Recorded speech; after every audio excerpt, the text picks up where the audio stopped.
there. Yes. Hello. Don't know what Hi. Hi. Hello. I'm Nadia with Next Best Picture. Hi. Hi.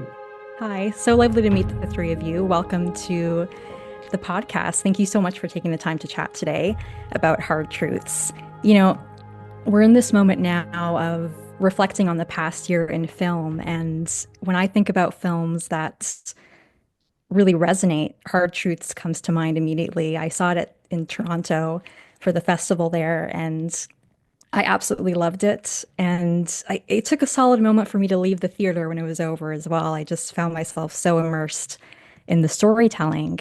And Mike, I wanted to start with you here. I know in your process of making films, instead of starting with a script, you're kind of discovering the story as you go along, and which is very much true to life itself. And I'm curious to know when you first got this group of incredible actors together, like Marianne and Michelle, what's the starting point? What were those early conversations going into the making of the film? Well, as always, we start by creating the characters separately. We don't, it's not done in a group, they're individuals, like real people in real life. And so, of course, we all got together on day one and had a drink and all that. But after that, well, you just don't see each other again for a while until the appropriate connections start to be made.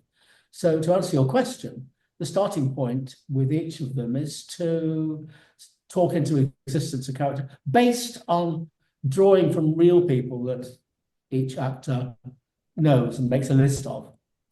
And then gradually it's about putting them together. So obviously I've got notions and possibilities in my head, but I don't discuss those. And indeed, but Michelle and Marianne would have, like all the actors, agreed to take part in the film on the basis that they'll never know anything about the whole thing except what their character knows, which is an important part of the dynamics of the process.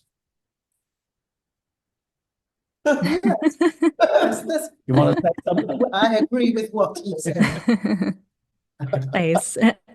I imagine in that process too, in that improvisation and world building, there's so much to draw on for everybody, and there's so much to sift through. And as you're building the story together, what were some of the key things that you paid attention to or maybe highlighted in your mind in order to figure out where the story is going and for your characters and whose journey to focus on? Well, that's my job, in a way, as the storyteller. And we don't think like that. Like in real life, you don't say, this is because of this, that. Do you know what I mean? You just act, you just react to what you're getting. So yeah, there's no sort of going away and plotting and deciding what your character's going to do if and what it's all about. That's not how this process works. It is about building a character and reacting to the things that you're working on, and and the improvisations and all of the discoveries about the characters' histories and each other. Yeah. I mean, in a way that it's a trade secret and therefore we can't tell you in detail, but we explore logically. I mean, like these two, we explored in a very organic and real way their relationship from the minute she was born. She was older. Same with tiny bit older. Same with the husband and the son and the daughters and all that. So that the relationships are real and have got layers and layers of accumulated mutual experience. And then we also get that shared history between everybody that unfolds so organically on screen. I think of one of my favorite exchanges of dialogue in the film when Chantal asks Pansy, "Why can't you enjoy life?" And Pansy replies, "I don't know." And that line carries so much that we don't see everything as an audience, but we know from the way that you say it, Marianne, there's so much history there. Yeah. And that's a result of working in the way that we're working. I mean, you could, nobody, and certainly I, could not sit in a room and write that scene in the cemetery in the conventional way that writers, I mean, there are very good screenwriters, and maybe some could, I don't know, but I don't think it's possible, because that scene in the cemetery, for example, like all the scenes, comes out of the whole background experience. Yeah. And Marianne and Michelle, for the two of you, you've both worked with Mike previously on Secrets and Lives. And in this film, you give us another incredible sisterly dynamic with two tremendous performances that made me laugh and cry in equal measure. What makes this collaboration unique and rewarding for you? I don't think It's not gonna I think that we obviously we get on very well, and we are very good friends, and so there's a lot of trust there. I mean, that's not to say that you can't create amazing relationships with people that you don't get on with. That's not true. But I think more importantly, it also, you know, you can be there are actors working together and who've never met before, and over time it's rock solid. So yeah. But I think, I mean, obviously we understand the process, so there is we are relaxed in that situation. We understand, you know, what's happening within it. So there's that lack of tension, I guess. Yeah. And a shorthand. Yeah. You know, we just kind of back and forth. And I think it's, I mean, I'm not going to make light of it. I think it's important the fact that we do make each other laugh, because I think actually there's a lot of trust in that, and especially if you can laugh at yourself and with somebody else and do all of that and be silly. I think, you know, that helped a lot, especially because what we were ended up doing wasn't always funny. So and we all have a laugh. I mean, it's the sessions we have with all the actors where we're talking into existence the world. I mean, they're always a laugh. I mean, it's always absolutely delightful. And that's what makes it possible to then push the boat out and we really get to the meat and bones of the drama, you know. Yeah, and there's a release that comes with laughter, you know, and it had me thinking about there is something to be said for the distances that people keep between each other as a form of self-protection, which is conveyed so brilliantly in this film, especially with Pansy. It's almost like she knows the closer that she lets somebody get in, the more likely it is that she'll fall to pieces. And Chantel, through her warmth and sensitivity, gets closest to unlocking those key moments of self-reflection for Pansy. And it's a lot of the time through those moments, little moments of laughter. Yeah. I mean, I feel like the scene between them when Chantel is doing Pansy's hair, I always think, you know, she does kind of find it funny and laugh it off. I mean, it's not as difficult as, you know, Pansy out in the world and having to deal with other people. I think that they do enjoy each other's company in a way that sort of Pansy's not able to do that with anybody else. As much as Pansy can enjoy anything. Yeah. You know? Yeah.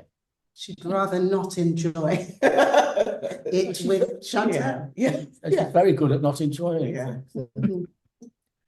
And then thinking about that when she's doing her hair as well, it also had me thinking about setting and how that plays a role in helping to define the characters' worlds. And Pansy's home, for example, it's very tidy and it's almost sterile, whereas Chantel's place looks more colorful and lived in. How did locations help each of you define or help define the story?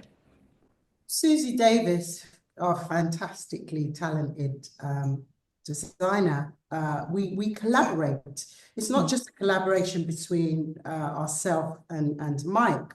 We collaborate with production design, hair and makeup, and costume, and just explain the characters to her. And you know, she comes up with suggestions, and we talk about the type of colors and how things will be decorated, etc. So it's a collaborative process that makes, you know, I've done films where you open a drawer and it doesn't even, you go to open a drawer, it doesn't open, or you're in the kitchen and there's nothing in the cupboards. Yeah, more importantly, that you've been married to this guy for 30 years, and you meet the actor, you meet for the first day on set, and you've only just been given the script or a rewrite or whatever it is, and it's completely and totally inorganic. Yeah. And you're expected to deliver a performance. Yeah, so working with her, and collaborating in that way, when we go into those locations, we completely own them. You know exactly what's in every cupboard, in every drawer, there's the type of colours that the character would have. I mean, I remember saying to Susie when we were talking about Pansy's house, like she'd have like a cream carpet or a white carpet, and she was saying it would get dirty. And I said, well, no, not in Pansy's house, it wouldn't, it would stay pristine. Yeah. And then we also feel the location in one of my favorite scenes of the film, the Mother's Day gathering scene, because it's such a huge moment of release, not just for Pansy, but for her family who have a hard time understanding her. And then we get this moment that's it's so revealing and so raw. I'm wondering if that scene felt like a turning point in the story for each of you. Well, objectively, it is a turning point in the story. Of course. But yeah, I don't think you. you don't think I can only speak from from my perspective.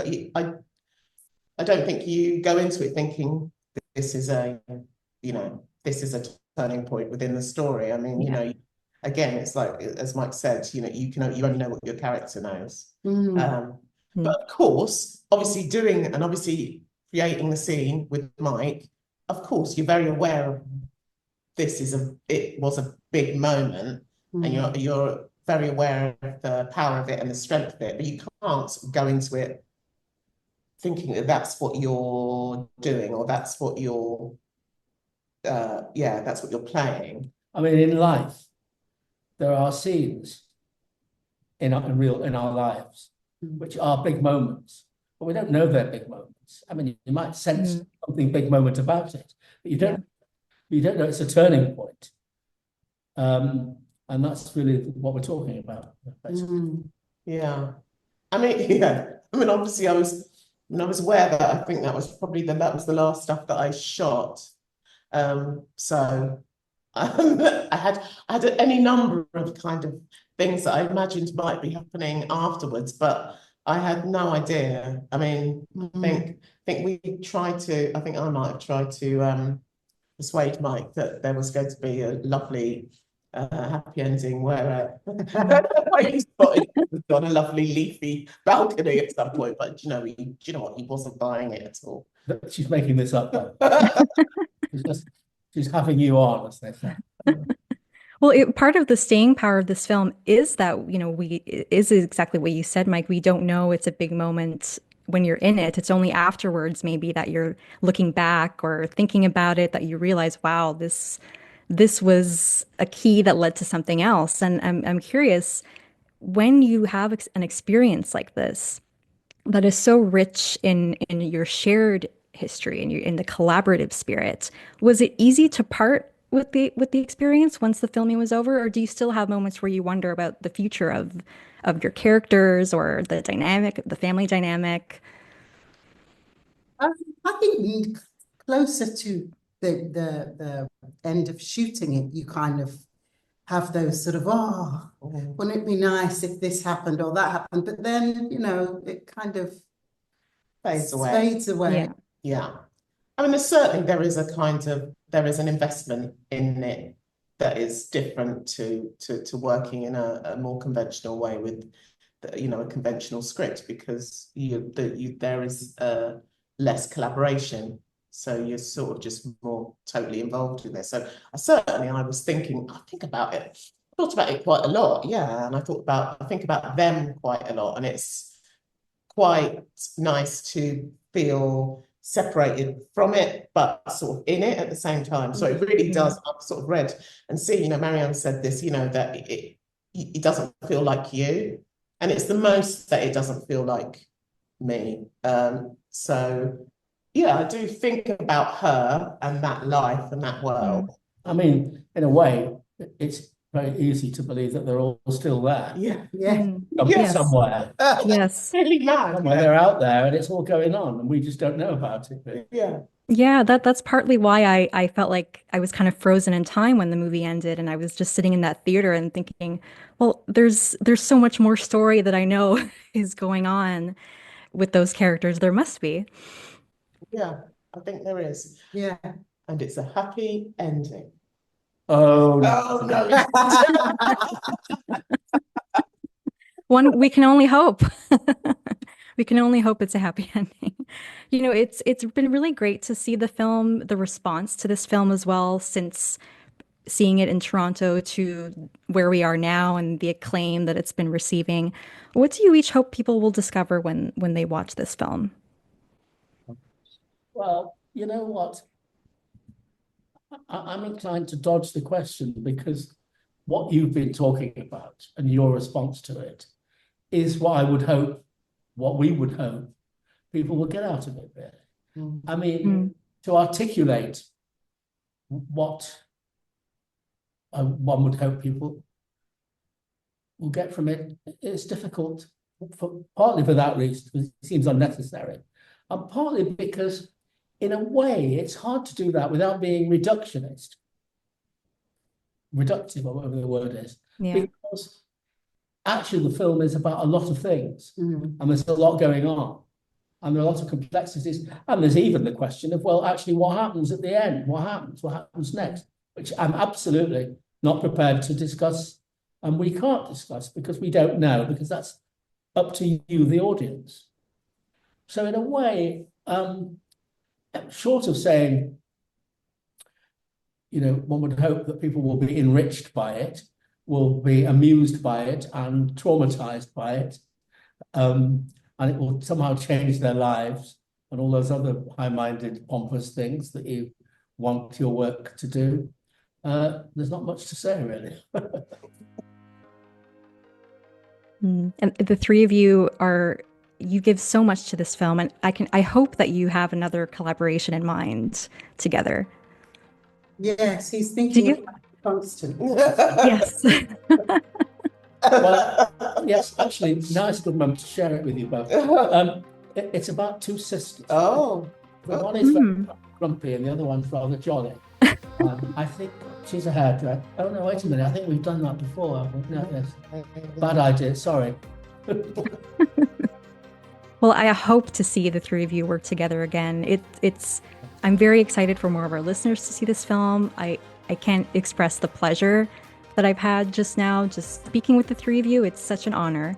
Thank you so much for sharing your work and for making something that feels truly special and profound. Thank you. Wow, So, thank you so much. It's been great talking.